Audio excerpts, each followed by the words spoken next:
I'm grateful to the Friends of the Jacob Edwards Library for hosting our programs and for sponsoring them, and to the Southbridge Hotel and Conference Centre, who are also sponsors of the library.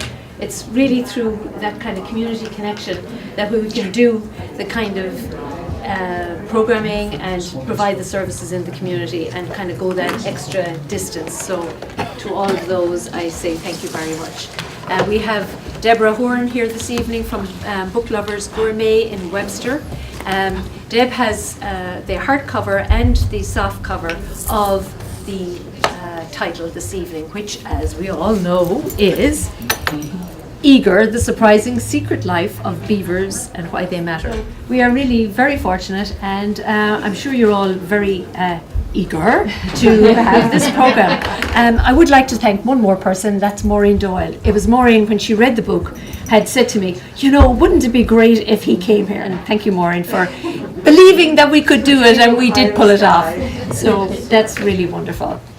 Let's give Ben Goldfarb a very warm welcome for his patience. Thank you all for your patience, and thanks so much to Margaret for having me, and to Booklovers Gourmet for being here as well, and to all of you guys. I know that Southbridge has been a hotbed of beaver controversy in recent years, so it's really a pleasure to be in a community that has such strong opinions about this animal on both sides of the issue. Just to get a kind of a feel for the crowd, I mean, who here, just put your hand up if you have primarily positive feelings about beavers. Yeah. What if you have primarily negative feelings about beavers? How about a mix of positive and negative feelings? Yeah, I think that's a reasonable position. So my goal tonight is not necessarily to convert all of you to the cult of beaver belief, which I am a member, but hopefully you'll learn more about this animal and appreciate not only what it does for our landscape, but its place in our history, and potentially some of the options for managing the kinds of conflicts that have affected Southbridge and communities like it. So, yeah.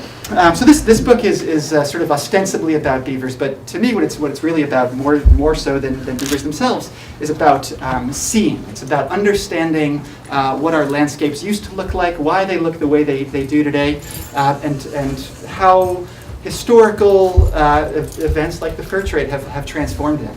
So I just wanted to begin my talk by reading a little bit from the introduction to Eager. So just to kind of set the scene, again, this is a book about seeing landscape as much as it is about rodents. Close your eyes. Picture, if you will, a healthy stream. What comes to mind? Perhaps you've conjured a crystalline, fast-moving creek, bounding merrily over rocks, its course narrow and shallow enough that you could leap or wade across the channel.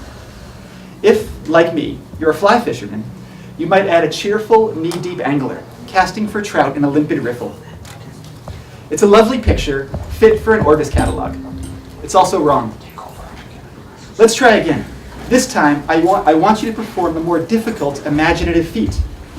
Instead of envisioning a present-day stream, I want you to reach into the past, before the mountain men, before the pilgrims, before Hudson and Champlain and the other horsemen of the fur-apocalypse, all the way back to the 1500s. I want you to imagine the streams that existed before global capitalism purged a continent of its dam-building, water-storing, wetland-creating engineers. I want you to imagine a landscape with its full complement of beavers. What do you see this time? No longer is our stream a pellucid, narrow, racing trickle. Instead, it's a sluggish, murky swamp, backed up several acres by a messy chain of woody dams. Gnawed stumps ring the marsh like punji sticks. Dead and dying trees stand aslant in the chest-deep pond. When you step into the water, you feel not rocks underfoot, but sludge. The musty stink of decomposition wafts into your nostrils. If there's a fisherman here, he's thrashing angrily in the willows, his fly caught in a tree. Although this beavery tableau isn't going to appear in any field and stream spreads, it's in many cases a more historically accurate picture, and in crucial ways, a much healthier one.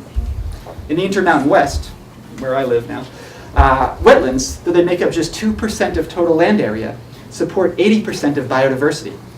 You may not hear the tinkle of running water in our swamp, but listen closely for the songs of warblers and flycatchers perched in creekside willows. Frogs croak along the pond's marshy aprons. Otters chase trout through the submerged branches of downed trees. The deep water and the close vegetation make the fishing tough, but abundant trout shelter in the meandering side channels and cold depths. And a river runs through it.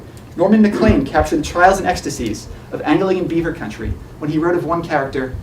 So off he went happily to wade in ooze and to get throttled by brush and to fall through loose piles of sticks called beaver dams and to end up with a wreath of seaweed round his neck and a basket full of fish. I love fishing beaver dams, beaver ponds. So what is this animal that transforms landscapes so profoundly? You know, ecological restorationists, and in this book, you know, I tend to talk about beavers as a tool. You know, this animal that you can deploy to change the environment. But I think it's important to take a few minutes just to appreciate the beaver itself, the beaver as an organism, as an evolutionary marvel. So first, what kind of animal is a beaver? Somebody just shout it out. What's a beaver? It's a rodent. Yeah, it's North America's largest rodent. What's the world's largest rodent? Anybody know that one? Capybara. Yeah, you guys are good. How large is a beaver? What's a kind of a typical weight for a full-grown adult beaver? 15 to 20, 30, 40, 50, 60. Yeah, 50, 60. They're much heftier than I think they appear. You know, you tend to see beavers with just their heads exposed as they swim, but you know, the animal itself is quite a large creature. And of course, they're semi-aquatic rodents, right? So they spend most of their time in the water, and they have all of these amazing adaptations for this really unique semi-aquatic life they have. So first, they have incredibly dense fur.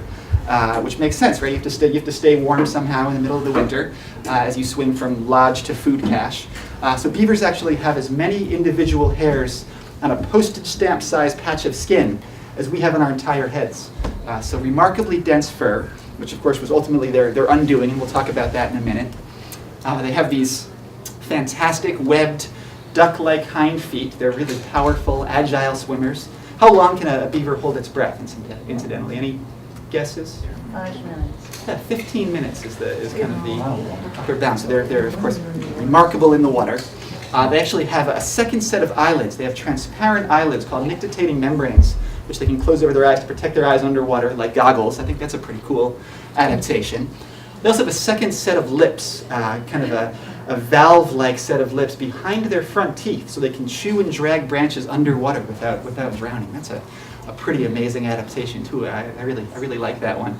And then what's the beaver's most recognizable feature? What makes a beaver obviously a beaver? The tail, yeah. So the tail is really an amazing organ. Of course, it's an alarm system, right? Have you guys heard of beaver tail slap? They whack their tail in the water to warn other beavers of the presence of predators. It's also a fat storage device. They actually put on fat for the winter in their tails. The tail gets quite a bit larger in late fall. And it's also a thermoregulatory organ at kind of the, let's see if I can get my little laser pointer going. At the base of the tail, there's kind of a specialized network of blood vessels that exchanges hot and cold and basically helps the beaver thermoregulate and stay cool in the summer and warm in the winter. So the tail is really an incredible organ. And then of course, they have amazing teeth. Beavers' teeth are orange because they actually, the teeth are structurally fortified with iron that beavers derive from their food. The top and bottom incisors kind of move together. They basically self-sharpen into these chisel-like points that beavers, of course, use to cut down trees. Beavers are totally herbivorous. They don't eat fish. It's a common misconception.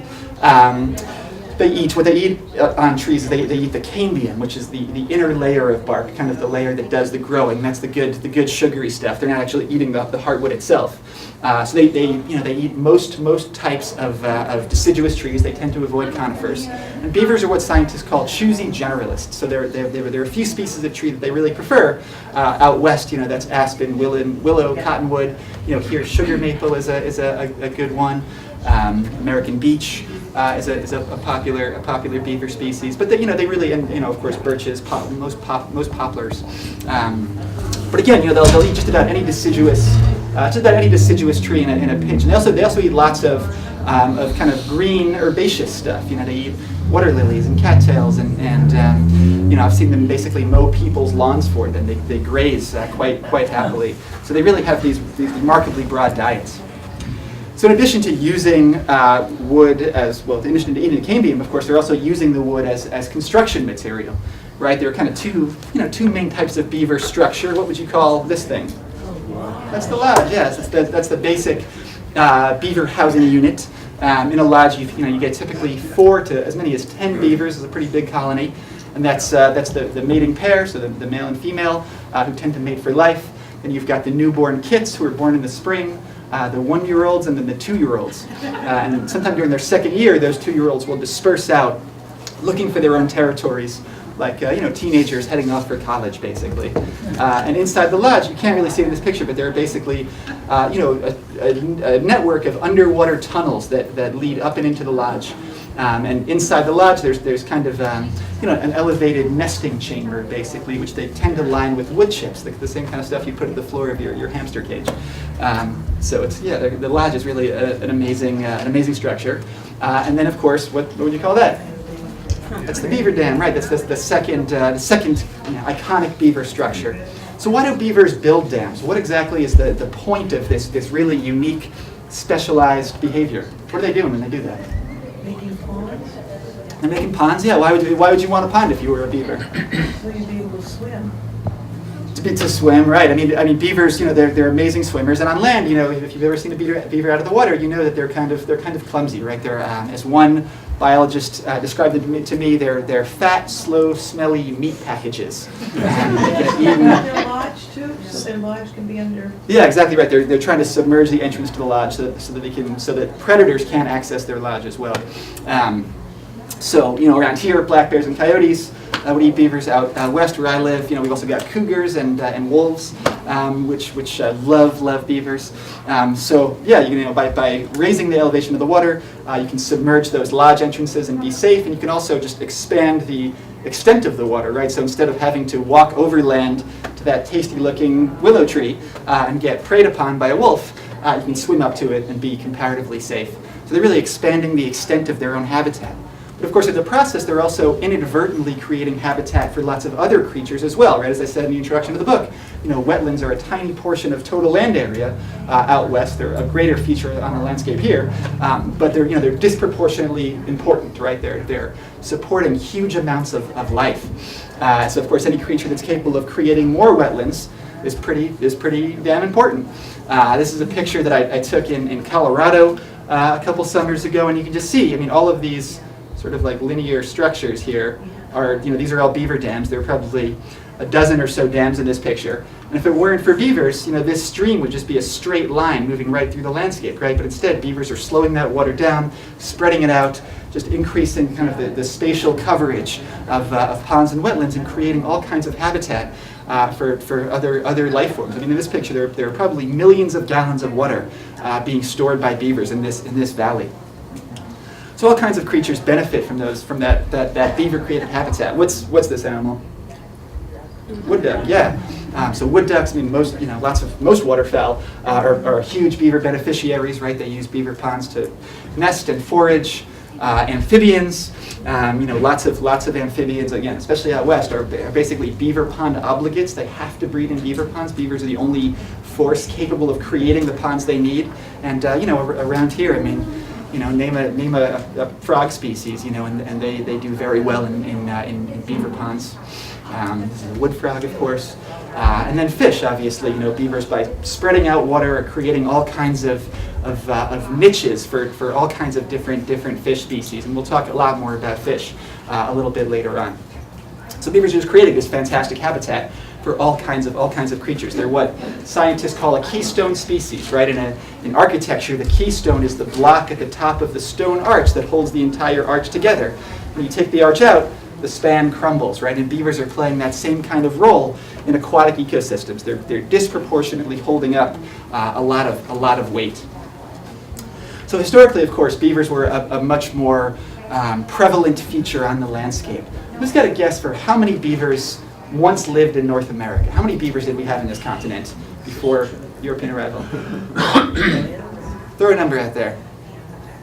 300 million Yeah, equal 300 to the million. number of people. Yeah, yeah, that's about right. Yeah, we had as many as 400 million beavers in North America is the best estimate we had, and of course those 400 million beavers were creating hundreds of millions of acres of pond and wetland habitat. Right? I mean, by going back and reading trappers and explorers journals and native histories, we can kind of get a sense. We don't know exactly what North America looked like with all those beavers, but we do know that it was much wetter and lusher and greener than it is today. Here's a great quote from Meriwether Lewis of Lewis and Clark fame, of course. This is in 1805 as the Corps of Discovery is journeying up the Missouri Basin. This is in Montana. And Lewis remarks that Captain Clark saw a number of beaver dams succeeding each other in close order and extending as far up those streams as he could discover them in their course towards the mountains. So in every single tributary of the Missouri River, they were seeing beaver dams as far as the eye can see up into the mountains. And in many places, actually, Lewis and Clark couldn't travel along the valley bottoms because beavers had so thoroughly impounded those places. They had to travel along the ridge lines instead to sort of escape those beaver swamps and marshes. And although that was in Montana, you can read similar accounts just about anywhere in North America. There's one explorer's account I stumbled upon. These Europeans are crossing the state of Indiana and can't find a dry place to camp for 100 miles because beavers have so thoroughly impounded everything. Certainly the Northeast was quite similar. So that was in 1805 that Lewis and Clark saw beavers in every single stream as far as they could see. In 1843, John James Audubon, the famous naturalist and bird painter, traveled the exact same route up the Missouri in Montana, looking for a beaver to paint. He was painting all of the mammals in North America at the time. And he was trying to find a beaver, and he couldn't find a single beaver in the entire Missouri Basin, in the exact same place where Lewis and Clark had seen beavers in every single stream. So what happened to all those beavers? Where did they go in just 38 years? What did they turn into? Hats, yeah, exactly. Became beaver hats. I think people tend to hear the phrase beaver hat and think of like a big furry Davy Crockett thing. But in fact, beaver hats were these sort of Victorian top hats. They came in many styles. And basically the reason that beavers were such good hats is that beavers have, they have two layers of fur. They have kind of the long, coarse outer guard hairs, and then they have kind of a layer of underfur, what trappers call beaver wool. And if you look at those under hairs under a microscope, they actually have little barbed hooks at the end that lock together like Velcro, which sort of waterproofs the beaver essentially. And it's that sort of that Velcro-like quality that makes it such a good, pliable, durable, waterproof hat-making material. So beaver hats were all the rage in Europe, and in fact, Europeans wiped out their beavers first. There's another kind of a sister species.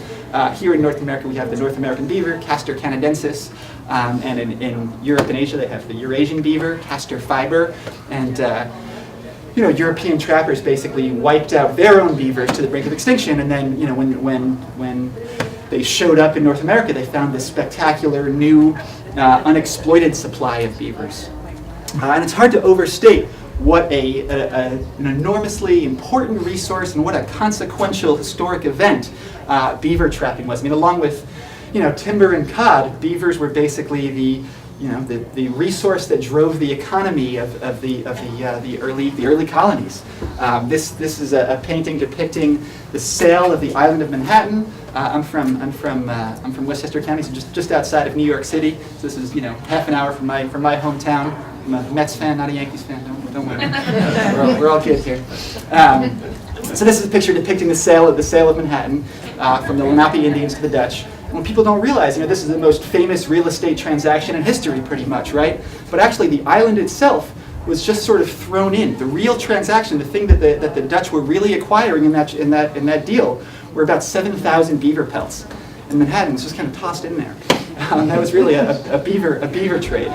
So anyway, the city seal of New York today, depicts a windmill and some barrels of flour and a Dutch settler and a Lenape Indian sort of holding hands, and then you can see there are also two beavers in the city seal kind of an acknowledgement of just how significant this animal was in the city's early history. And John Jacob Astor, the real estate magnate who basically developed New York, was first and foremost a pelt trader who used his beaver money acquired from pelts out west to basically finance the development of New York City. Another kind of indication of how central this animal was to colonial economies. This is a coin minted by the Oregon Territory in 1849, and it's a beaver coin, as you can see. And the value of beaver coins was affixed to the value of beaver pelts. Right, one coin was worth one pelt. So just as people advocate, going to the gold standard today, the Oregon Territory actually operated on the pelt standard. That's how integral beavers were to the territory's economy. So of course, all of that beaver trapping wasn't just an enormous historical event. It was also a tremendously impactful ecological or geological event. Of course, you kill 400 million beavers, and all of those dams break down, and all of those ponds and wetlands drain. And here in New England, that effect was especially profound.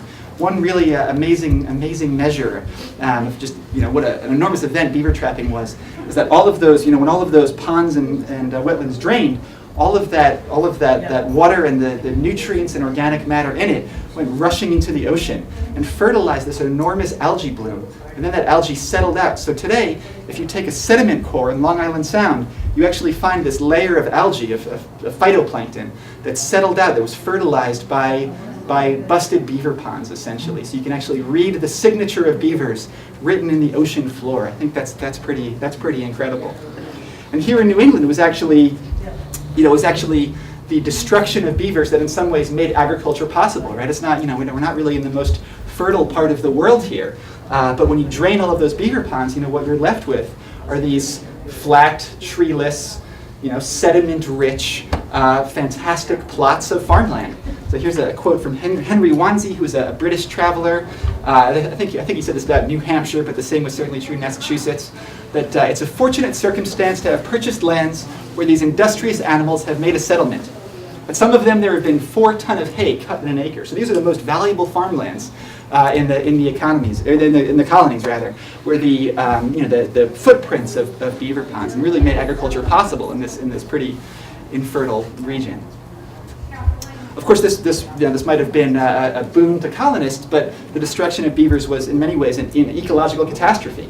We don't really talk about beaver trapping in the same terms as we talk about the deforestation of New England, or the busting of the Midwestern prairie, or gold mining in California as this seminal environmental disaster. But it really was, right? What did it mean for animals like the boreal toad, which is an amphibian that breeds almost exclusively in beaver ponds? That 400 million beavers and the habitat they create was destroyed. We don't really know what it meant for toads, but no question it was consequential. What did it mean for moose or wood ducks or brook trout? All of these creatures that depend on beavers, they lost all of this habitat. No doubt it was an environmental disaster that I think we're just beginning to kind of reckon with. So if we had formerly 400 million beavers, what was kind of the nadir of the population? How far down did we get before we kind of reversed course? What was the low point of beavers? 4 million? So we get down to about 100,000 in North America. Almost all of them in Canada. Beavers were completely extirpated from New England. They were wiped out of all of the Southeast, all of the Midwest. There were still a few hanging out in the Northwest, but they were basically wiped out. But fortunately, in the early 1900s, we began to sort of wisen up. Trappers actually played a pretty important role in getting protections for beavers to preserve their resource. And various state fish and game agencies began to think about actually returning beavers to the landscape. Enos Mills, who was a naturalist and a peer of John Muir, wrote a great book called In Beaver World, where he basically sang the praises of beavers and postulated that a live beaver is more valuable than a dead one. That was kind of a heretical notion at the time.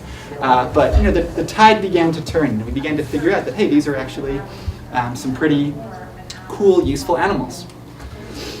So here in New England, the story of beaver reintroduction is really interesting. So all of the beavers in New England, or virtually all the beavers in New England, are actually descendants from beavers in New York. And the story there is basically that in I think it was 1904, the New York State Legislature passed a law calling for beaver reintroduction. But the problem, of course, was that at that time there were basically no beavers to be found. Right, all the beavers had been wiped out. So where are you going to find a beaver in 1904?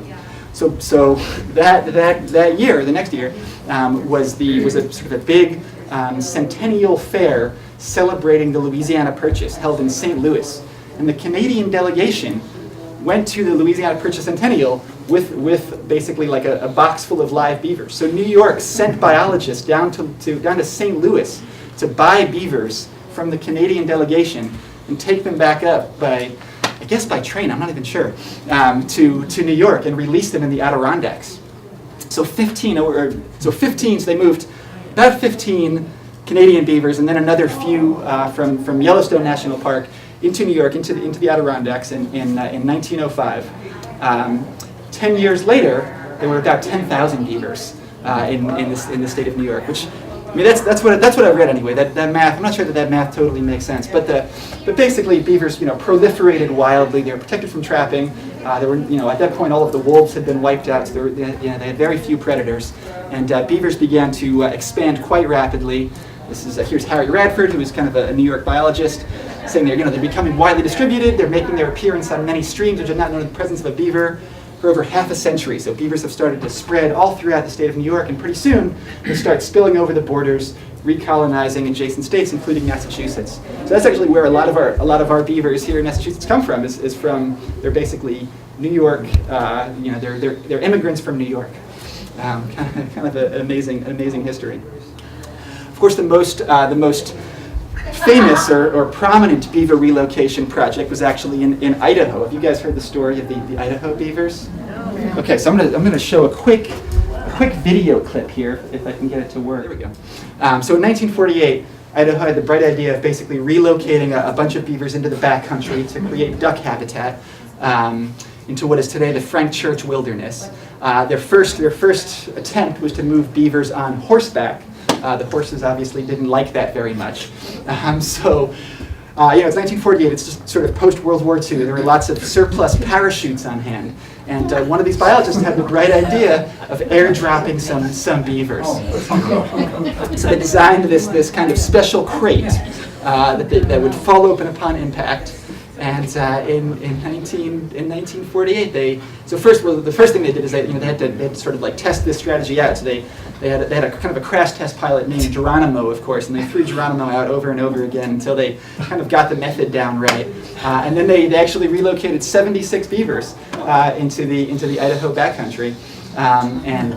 75 of the beavers survived. One beaver unfortunately escaped from the crate in midair and fell to his death very tragically.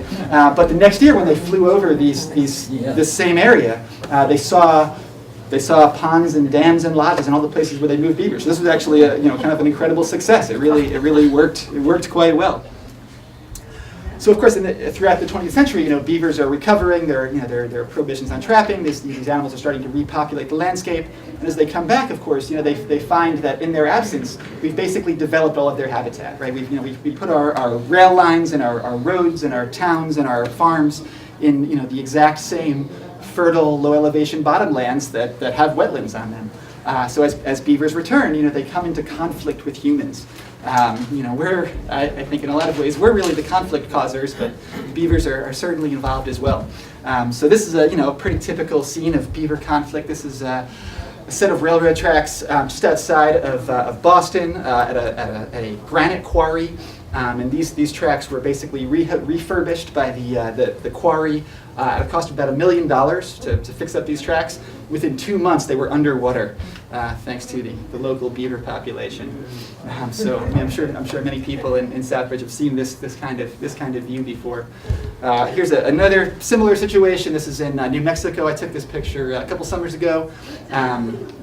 And you can see this cabin is basically underwater, and it's kind of hard to see in this picture, but one of the really cool things about this site that I love and really sort of admire the beavers for, although I wouldn't tell the landowners that, is that you can see here This is the edge of the beaver dam. So they built up to the edge of the house, and then they incorporated the house in the dam.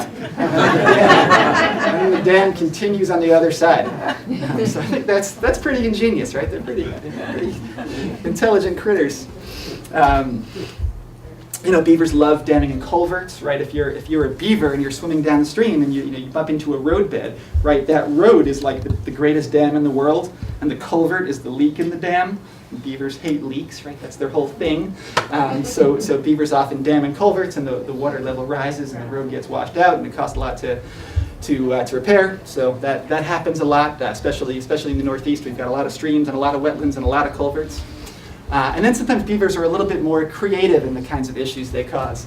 This is a beaver that broke into a department store in Maryland and was actually browsing the plastic Christmas tree rack when it was apprehended by the authorities. So beavers, I just read about a beaver sort of like felling a telephone pole in Saskatchewan and like outing all the power and ruining this wedding. The people were very upset about the beaver screwing their wedding up. So of course, the way these kinds of problems are handled in much of the country, these kinds of traps are in many cases generally prohibited in Massachusetts. But the way that we tend to handle beaver issues in this country is by killing the offending beaver, right? And that makes a lot of intuitive sense, right? The beaver's causing the problem, get the beaver out of there. In the state of Washington, where I live now, we kill about 1,500 quote unquote nuisance beavers a year, which you can see is about more than, almost 20 times as many as we non-lethally relocate. And again, although killing the beaver, again, makes this sort of intuitive sense, it's problematic for a couple of reasons. I mean, first, obviously, when you wipe the beavers out, you're also eliminating that fantastic wetland habitat that they create. So you're removing the possibility of deriving any benefits from the beavers, but you're also putting up a vacancy sign for the next family of beavers, right? As long as the habitat is still there, the beavers are always going to come back. And you can end up on this very expensive, perpetual treadmill of trapping and recolonization and trapping and recolonization. And it's not that trapping, it's not that it never makes sense. I mean, certainly, I think that most of the best beaver coexistence experts would say that yes, there are situations where we just can't tolerate any flooding whatsoever, and for whatever reason, the situation is just unmanageable, and we have to remove the beavers. But I think that much of the time we can manage these conflicts in very different ways. Maybe some of you guys followed the kind of the Framingham controversy a few months ago, where basically the town culled a bunch of beavers to prevent flooding, and in that situation, I think there are better ways of addressing that problem. We're fortunate here in Massachusetts that we actually have one of the world's foremost beaver coexistence experts in this state, in Southampton, Mike Callahan, who has a company called Beaver Solutions. And what Mike does is basically install these things called flow devices. Flow devices basically, as you can see, it's kind of this pipe and fence system. The pipe funnels water from the upstream side of the beaver dam or the culvert to the downstream side. So it's basically, the pipe is basically creating a giant leak, right?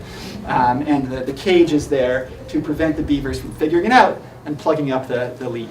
And so you can sort of use one of these things to say, hey, I like having the beavers here. I appreciate all the great stuff they do, but I don't want to have to swim through my driveway.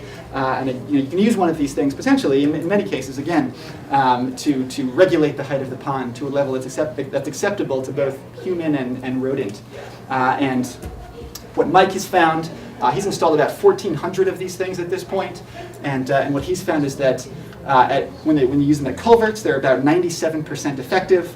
When you use them in sort of freestanding dams, they're 87% effective. So they work the vast majority of the time. And certainly there are sites where he recommends trapping. But again, I think there are thousands or hundreds of thousands of sites around this country where we're currently trapping beavers, and we could be using non-lethal solutions essentially.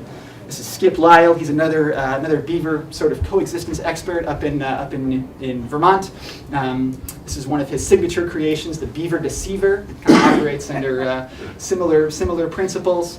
And what Skip has found, or what researchers who have studied Skip's devices have found, this is a study from Virginia where he did a bunch of installations, and basically he was saving the Virginia Transportation Department close to $400,000 Again, by put one of these things in, require very little maintenance most of the time, and you're averting that need to trap over and over and over again, and you're also preventing all of the road damage that occurs when beavers plug up a culvert, right? Because you're basically protecting that culvert. So what these scientists found is that basically for every $1 that you spend on installing a flow device, you're saving more than $8 on trapping and road maintenance costs that you're averting. I think that's a pretty cool and telling statistic. And Mike, this is Mike Callahan, our guy here in Massachusetts, and he's kind of this great beaver coexistence expert. And he has this quote that I love, which is that installing these flow devices, it's like the art of war. You have to know your enemy, but of course beavers are not the enemy. They're our friends and our partners in ecological restoration. Oftentimes, when I talk about this stuff, people ask, well, what about relocating the beavers? Here in Massachusetts, that's illegal. Nobody's doing relocations, and most of the really good habitat is occupied now anyway. There aren't a ton of places to put beavers here, but out west where I live, in the kind of between the Rockies and the Cascades, we're at a very low carrying capacity. We probably maybe 10% of our streams are beaver occupied. So here in Washington, and again in much of the West, beaver relocation is still a really important and viable strategy. And kind of the signature beaver relocation project out west is this project called the Methow Beaver Project in the Methow Valley in kind of north central Washington. It's a big apple growing region. You've all had an apple from the Methow Valley at some point in your life. And as you can see, beavers and apple trees tend not to coexist very well, right? This is often what you get when you get beavers in close proximity to apple orchards. So what they do in the Methow, instead of killing the beavers when they cut down apple trees and cause other problems, is they live trap them. This is a beaver live trap called a Hancock trap. You put that in a stream. You bait it with some beaver lure, which is basically extract from beaver scent glands.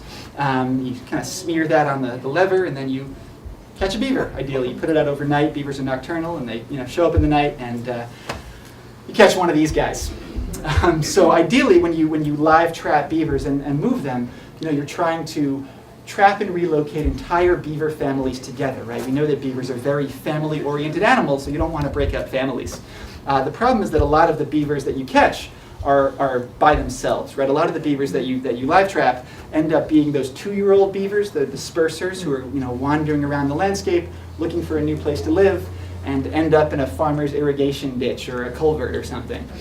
So when that happens, what the Methow Beaver Project tries to do is sort of operate a beaver dating service, a beaver Tinder, where they're pairing up males and females trying to create these compatible couples, right? Because if you move a solo beaver by himself, he's going to go roaming around looking for a mate, and he's going to get eaten by a cougar. If you move a male and a female together and they're a compatible couple, they'll start building right away, and it'll basically hopefully it'll work out. Of course, there's one big problem with making these compatible beaver couples. So in this picture, this is Sandy and Chomper, a happy family. In this picture, Sandy is the female and Chomper is the male. So can you tell who is whom, which is the male and which is the female? No, right? So beavers are actually impossible to visually sex. And the reason for that is that male beavers have internal genitalia, which makes sense, right? I mean, if you're an animal that spends its whole life swimming around log jams, you don't want some dangling thing that you're going to get hung up. It's not very hydrodynamic. So beavers keep it nice and tucked up. But the problem with that is that again that makes it impossible to look at a beaver and know its sex unless it's a lactating female. So how do you know what sex a beaver is in that case? What's kind of the best method for sexing a beaver? How do you tell? Size. That's a good guess, but not reliable. You actually have to use your nose. Beavers are they have poor eyesight, but they're very scent-oriented animals. They have 2 sets of scent glands. They have their castor sacs and then their their anal glands. This is the anal gland, and those are my hands manipulating the beaver's anal gland.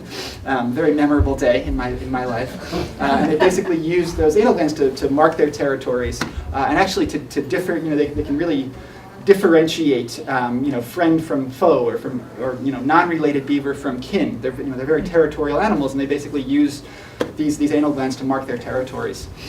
So the way that you sex a beaver is, you express the anal gland, as I am demonstrating in this picture, and then you kind of squirt a dollop of this scent secretion onto a tissue or your hand if you're really brave, and then you smell it. And if it smells like motor oil, it's a male beaver. If it smells like cheese, it's a female beaver. So now you guys know. And I am very far from an expert beaver sexer, but the experienced biologists can do this to about 99% accuracy. This is a pretty reliable method, as being demonstrated by Katie Weber here, a very obliging biologist. So once you've kind of sexed your beaver and made your happy couple, you move them. Here's a beaver relocation in progress, and I'm going to show one more little video clip here. So here's a beaver relocation in progress. This is a mother and kit. Kits are baby beavers, and again they're these family-oriented animals. So you have to keep the families together, right? If that kit goes off by herself, she's likely to get eaten. So it's when you do this, it's very important that the two kind of move off together. The problem, of course, is that they're kind of disoriented, right? They've just traveled. I think these guys moved something like 50 miles in the back of a horse trailer. They don't really know where they are, and there are all these people around because it was being filmed by this kind of nature documentary crew, and you can see that the poor little kid is kind of disoriented. The mother's going upstream, and then the kid starts going downstream, which is not good. So this guy, Drew, the biologist in charge of this project, has to hustle downstream and kind of intercept the beaver. So I've heard people say that you can't hold them by the tail; that you run the risk of dislocating their tail. This guy was not too concerned about that, especially with a lighter beaver. It's probably not an issue, but not advisable. Don't hold beavers like that. And you can see the mom is not happy at all with him. So anyway, then the two beavers go off happily together, and are hopefully thriving somewhere as we speak. So why go to all this trouble? I mean, I talked a little bit about beavers as habitat creators earlier, but what can beavers do for us? Why are beavers so important that you would go to these crazy extreme lengths of trying to return them to their native habitat? Well, the first thing they do, of course, is they store water. Out west, where it's arid, that's a really big deal. But here too, I mean, obviously, you guys had a pretty big drought a couple of years ago. So here's a picture from a place called Maggie Creek. This is in northeast Nevada, where it's super dry. This is what the stream looked like in 1980. As you can see, it's kind of it's totally barren and destitute. No vegetation on the banks. Very eroded. This is basically like a lifeless stream. And out west we have hundreds of thousands of stream miles that basically look exactly like this one. So what they did, what the Bureau of Land Management did in the early 2000s was they basically fenced off some of the stream, and they kind of changed grazing rotation so that livestock, cows, couldn't graze down here to protect the willow and cattail, and vegetation started to recover. And beavers came in. They actually weren't relocated. They just showed up almost by magic. They had this really incredible ability to just find habitat. So they showed up to kind of take advantage of the new vegetation that was growing. So this is what the stream looked like in 1980. The next picture I'm going to show you is what the stream looks like today, after almost 20 years or so of vegetation recovery and beaver return. So here's what this looks like in 1980, and here's what it looks like now. This is basically the exact same spot. That's a pretty incredible picture. And you might look at this and say, well, wait a second, I don't actually see any beavers here.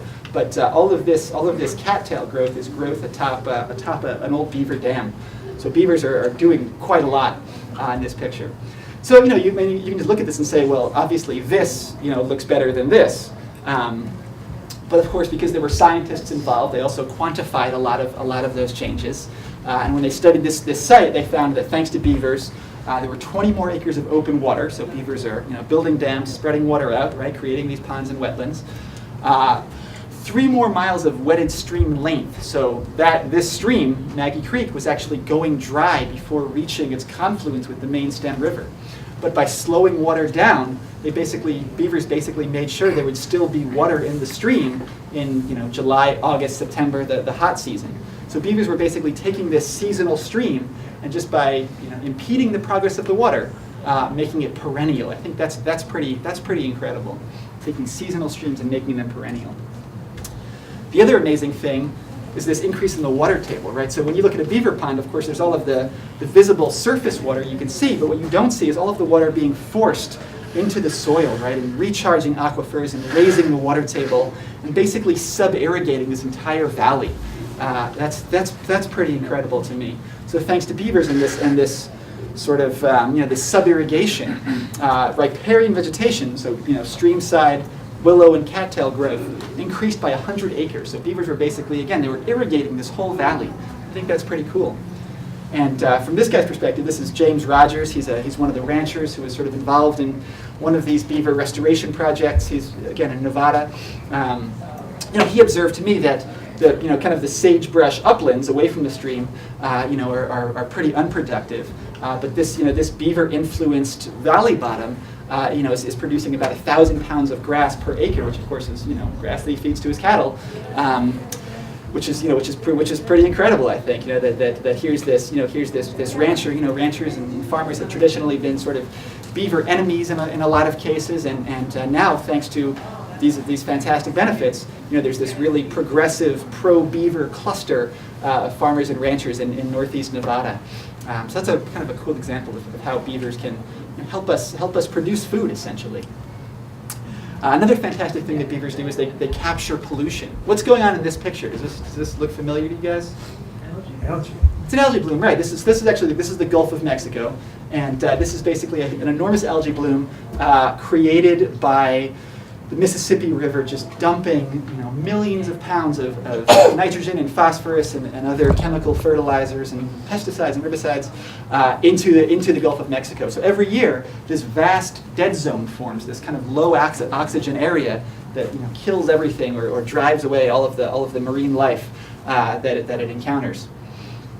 So we know that one of the strategies that we have for kind of mitigating this problem is creating wetlands, right? Wetlands basically settle out, as the water slows down in wetlands, all of that pollution essentially settles out and filters down to the bottom of the pond. And of course, beavers, by creating wetlands, are capable of storing quite a lot of nitrogen and phosphorus.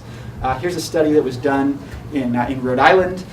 Basically, the researchers found that beavers were capable of catching as much as 45% of nitrates from southern New England watersheds, which is just an enormous number. Are beavers going to solve the Gulf of Mexico dead zone and the dead zone that forms in the Chesapeake Bay and the Long Island Sound?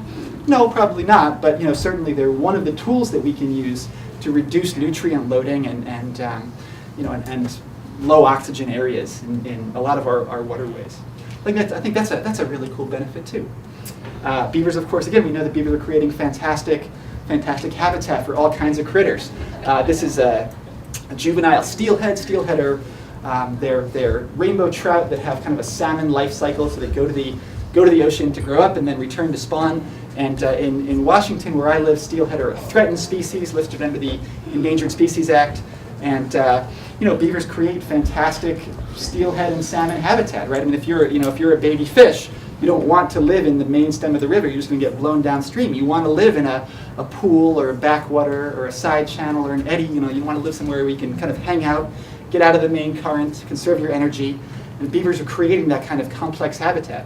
So scientists found that in areas with beavers were basically increasing the survival of these juvenile steelhead by 52%, which is a pretty big deal when you're talking about, again, an endangered or a threatened fish.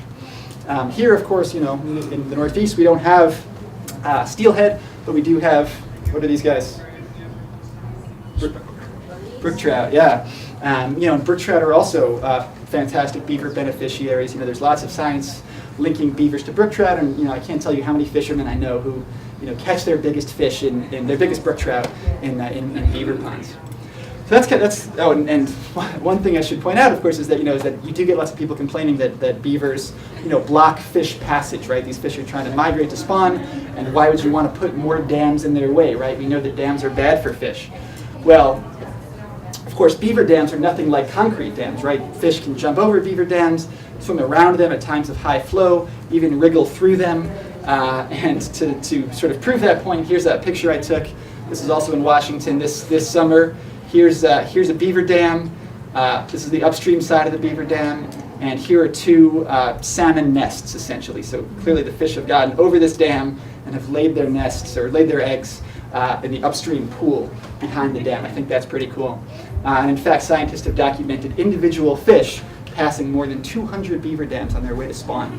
So clearly these dams are not posing an obstacle to fish migrations. So fish, of course, that's sort of an obvious beaver beneficiary, right? Beavers are influencing the water, fish live in the water, so of course the fish do well. But there are lots of cool terrestrial connections as well. People don't think about songbirds, warblers, flycatchers, being important beaver beaver beneficiaries as well. But beavers are basically, when they cut down beech and willow and other trees, they're basically, when that vegetation regrows, it grows in sort of this shrubby, coppicing way that creates this really dense, perfect nesting, perching, foraging habitat for all kinds of passerine songbirds. And there's lots of great research connecting the presence of beavers to increased abundance of birds. So people don't think about the beaver-bird connection, but that's a really fascinating one too. And the one that's being studied now is the connection between beavers and bats, right? Beavers, by creating these ponds, or they're opening up the canopy, creating these fantastic flyways for bats, and they're also producing all of these aquatic insects in their ponds, right? So at night, those insects emerge, and the bats show up to forage. And there are researchers in upstate New York right now who are documenting this connection. Again, beavers show up, and the bats follow. So there are all these, and every time I go to a beaver pond, there's some new, interesting biological or ecological relationship to observe. And then, the final wonderful thing that beavers do, especially out west, again, but here as well, is they help us address climate change, right? We know that in the West, I'm sure you guys read about this, our summers are getting hotter and drier, and our fires are getting bigger and more frequent, right? Here's this summer, I couldn't leave my house many days without some kind of face mask. The air quality was worse than Beijing. Here's kind of a classic post-fire landscape. This is in Idaho, and you can see that all of these hill slopes are basically blackened, right? They've just been torched by wildfire, and the one green, wet, lush spot on the landscape is this fantastic beaver-created valley bottom. So beavers are basically building this amazing fire refuge. So as this fire rages, all of the critters kind of retreat to this area, and then after the fire, plants and animals can basically disperse back out again and recolonize the landscape. And there are lots of places, again in Washington, where you see fires burn down to the edge of a beaver pond. Like one side of the hill is black, and then the fire just stops right at that margin. The other side is green. So beavers are actually blocking the progress of fire across the landscape. I think that's really incredible. The other really fascinating effect is that out west, right, we're very dependent on our snowpack for our water. We need that snowpack kind of gradually melting throughout the summer and fall to keep water in our reservoirs. And as the climate warms and precipitation falls as rain instead of snow, it runs off the landscape right away. So you start to think, well, maybe there's some way of keeping that water up in the high country later into the summer. Maybe this animal that builds all of these little reservoirs can play some role in that. And then the final beaver climate connection that I think is really cool is that beavers are actually capturing huge amounts of carbon in their ponds, right? I mean, again, all of that organic matter settles out to the pond bottom, and you're basically sequestering large amounts of carbon. So just as you might sequester carbon in forests by planting trees, it's possible that you could sequester carbon in wetlands by planting beavers, and that's another thing that scientists are studying right now. And what was pretty cool was to see this beaver climate connection enshrined in the 4th National Climate Assessment. That was the big government report that came out last year, basically telling us how screwed we are. But there's this really nice section in Chapter 6, the forests chapter, about the role of beavers in fighting climate change. That was sort of like this great watershed moment, if you will, where we really knew that we had arrived as a beaver movement because it was mentioned in this huge governmental report. So, I mean, why, given all of these wonderful beaver benefits, I mean, why are beavers, still feared and hated and resented? Why don't we accept these animals as being really integral parts of our landscape? I think a lot of the reason is something that researchers call ecological amnesia. Right, here's a kind of a classic stream. This is in Wyoming, I think, and basically what's happened here is that the beavers were removed, and there were no longer beaver dams slowing the water down. So the stream just eroded and cut through all of this sediment, and now the stream is kind of like locked in the bottom. And the stream should be up here. It should be this big, broad wetland essentially, but instead it's this little skinny stream trapped between its banks because we lost beavers in this system. But because we white people weren't here 600 years ago, because we don't know what these landscapes looked like with their full beaver populations, we don't understand how degraded our country is in a lot of ways. We have this ecological amnesia where we just can't comprehend what a fully beavered continent would look like. This is a quote from Kent Woodruff, who's sort of my beaver mentor, the founder of the Methow Beaver Project. He pointed out that we're not smart enough to know what a fully functional ecosystem looks like, right? Because again, we just weren't here to see it, but beavers are. Beavers do this work instinctively, much better than we do. And the reason that's so important. So this is a graphic from an EPA report a couple of years ago, and basically the thing to notice here is this top left pie chart, and that red area, basically what that's showing us is that according to the EPA, about half of the stream miles, river and stream miles in this country are in poor biological condition. Right, they're polluted, they're eroding, they lack biodiversity, and we've just kind of destroyed so many of our watersheds.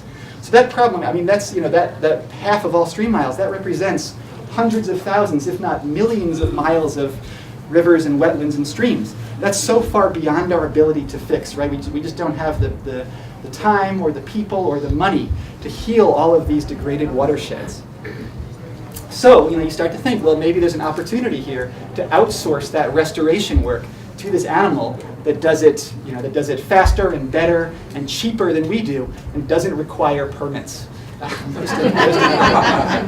So the mantra of the beaver believers is let the rodent do the work, right? Get out of the way and let these animals heal our systems and recolonize our landscapes. So with that, I'll say thank you guys so much for coming, and we can talk through this.